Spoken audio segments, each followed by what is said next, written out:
Herbways, the pathway to family wellness. Shabbat Shalom. This is your award-winning program, Herbways, under a segment called Herbs and Therapeutics, reaching you live from our studios at Ajao Estate, Lagos, Nigeria. What are we going to be talking about today?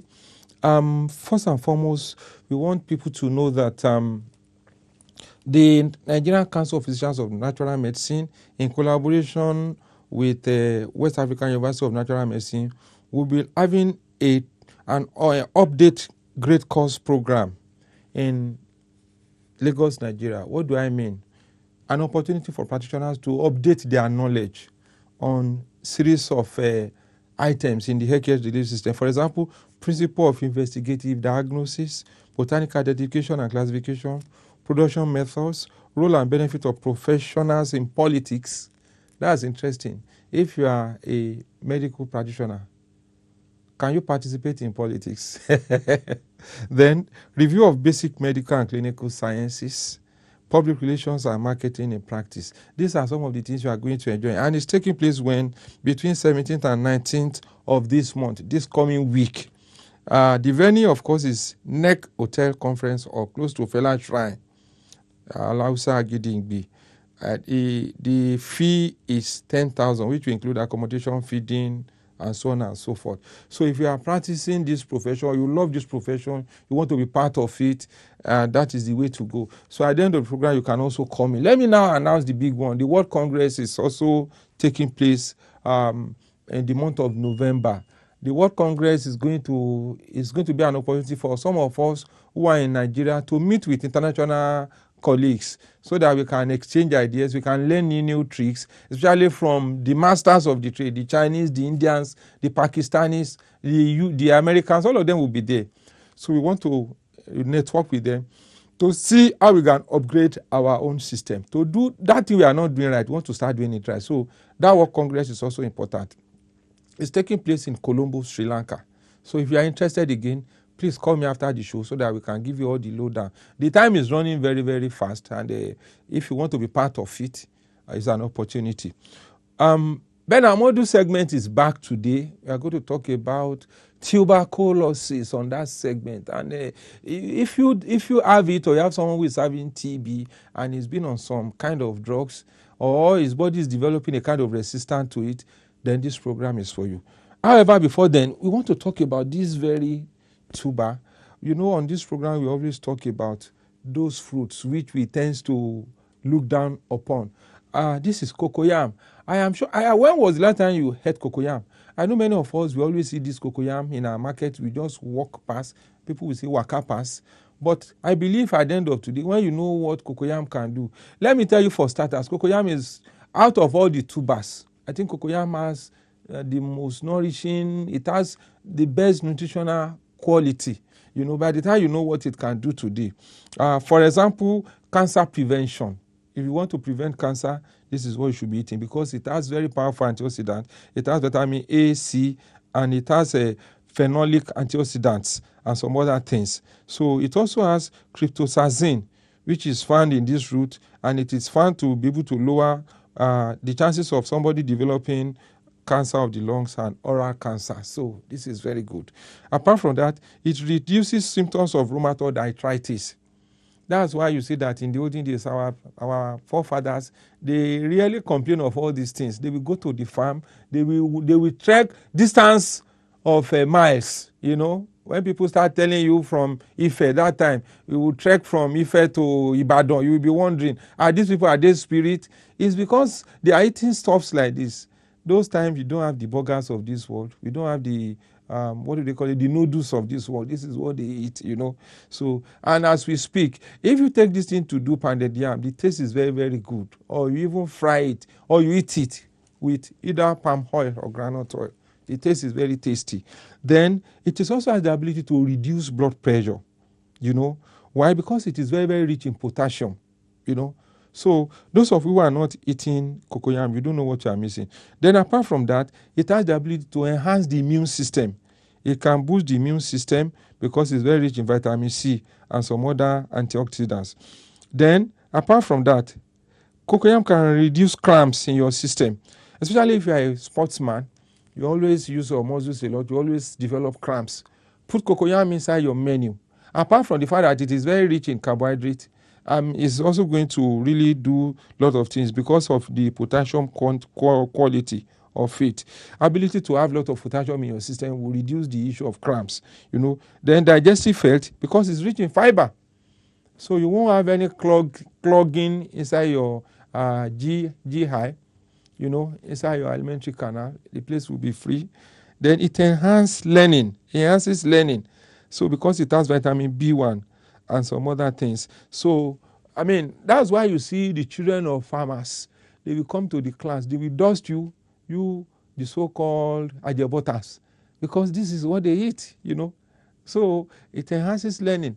So if I were you, then it boosts vision. If you're having issues with your eyes, it has beta carotene and it has cryptozanthine. It helps dental health because it's rich in vitamin D, which is good for your gums and teeth and bones, jaw bones. Then it's good for people who are diabetic. They always say that when you are diabetic, you cannot eat yam. You cannot eat cassava. Cassava is called Manios utilissima. So this one is called Cocos nuciferus. So when you eat this, it has the ability to lower sugar in your system. So because it is rich in fiber, then it has the ability to, because of that, it will be able to absorb sugar and discourage sugar from going into your system, so that you won't have excess sugar in your system. So it can mask the sugar. So that's what it does. Then it thickens hair. Those of you who have scanty hair, take this one because it's rich in vitamin E, so it can also help. Then it stimulates the circulatory system, It prevents bone loss.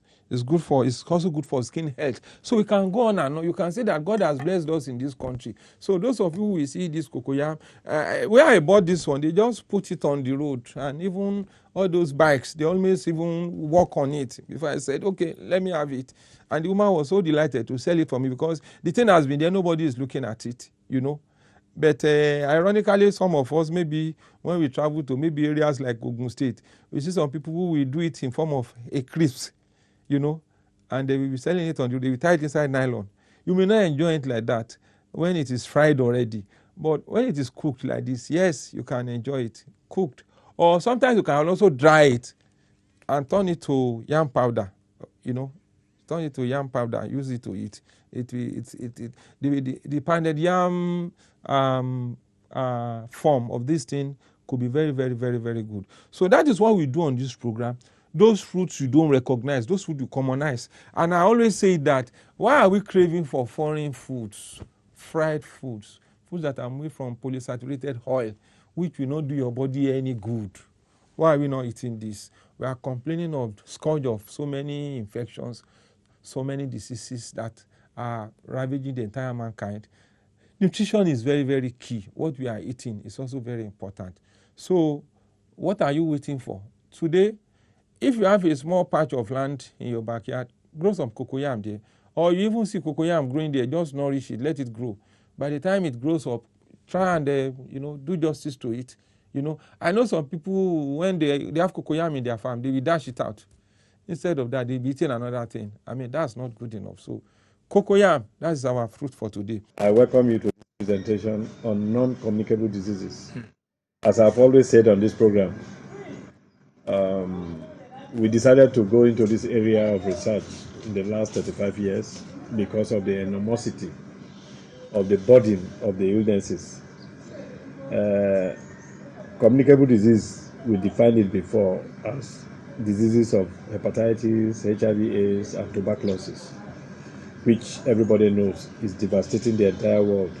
The disease burden of the world is due to these three and to the non-communicable diseases. What are the non-communicable diseases? They are diseases of high blood pressure, exemplified by high cholesterol, high triglycerides, chronic kidney diseases, diabetes, cancer, stroke, asthma, ulcer, and arthritis. That is the gamut of diseases popularly referred to as non-communicable disease. And according to 2008 WHO did a survey and found out that 57 million people died in the entire world. 36 million of that is due to non-communicable disease. If you take the percentage, that is over 64% of the cause of death in the world is the 10 different ailments I mentioned under non-communicable diseases. And presently, chemicals are being used to manage these ailments. And these chemicals also cause their own diseases as part of side effects. But from our research, we found out that our basic food materials can alleviate most of these ailments, to the extent that we now have protocols developed that have been able to take care of this. I want to center our presentation today on one of the communicable diseases, tuberculosis, which the World Health Organization, the United Nations have just deliberated it and have tagged it as a global, causes global deaths. That is tuberculosis. We have developed very simple protocols. We have two types of tuberculosis. And Nigeria is like number one in Africa in terms of burden of tuberculosis. About number 7 in the world in terms of tuberculosis, with India, Bangladesh, and so on. But the good news here today is that we've been able to discover protocols that can manage both the simple tuberculosis and for a shorter period. And we have also developed protocols that can also manage the resistant tuberculosis, which the whole world is looking for. But because most countries of the world get these things free as donor, they are not interested in their local solutions. We beg and we call on this government that the protocols we have can be taken from us and can be tested in any lab anywhere in the world. These are the array of what we use in making them. This is water leaf in its fresh form, and this is water leaf powder in its dried form. This is a very hot spice, alligator pepper, in its powdery form. And here we have honey, and then the sugarcane extract we couldn't have now. But with this array of combinations, we've been able to do protocols. And the greatest problem with tuberculosis is this continuous cough that is more than 2 weeks. In fact, you should suspect tuberculosis. And it is of record today. There's a lady, a family of 4, the mother and 4 children with resistant tuberculosis here in Lagos that are managing now. They are all in Lagos. They have resistant tuberculosis, and they were like this when I started treating them. But today, as a matter of fact, one of the daughter, I'm sure my patient is listening to this program, one of the daughter passed exam. They were asked to do medical tests. She was afraid to go and do medical tests because she thinks it will show. I had to beg her. She went for the medical test. To go and receive the result again, she was reluctant. I had to beg her. When they finally went, they said there is no tuberculosis. WHO that went through the 7 continents of the world and discovered that over 85% of the world population depend on their folklore medicines. Instead of using the chemical we are using now, we can use this particular one.